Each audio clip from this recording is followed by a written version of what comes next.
Welcome to Samba Samba. Enjoy the video. You start by signing into the exact Google account you intend to disable Drive for.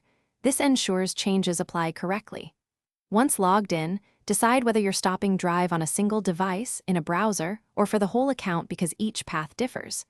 Make sure to back up any essential files first.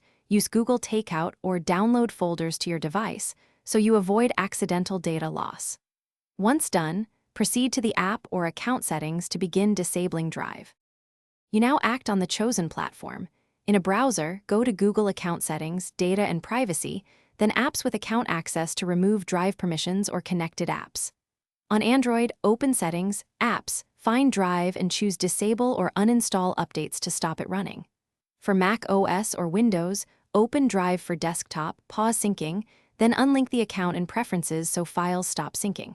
Make sure to confirm prompts. This prevents background uploads and preserves local copies as needed. To disable Drive across the account, open Google Account, Data and Privacy, then choose Delete a service and follow steps to remove Drive specifically. This is irreversible for that service, so be certain. Once completed, sign out and sign back in to verify Drive no longer appears. If Drive still syncs or shows files, clear browser cache, revoke Drive access in connected apps, or unlink devices in Drive for desktop. These steps usually resolve residual sync or permission issues and stop. Thanks for watching. Consider subscribing if we helped you.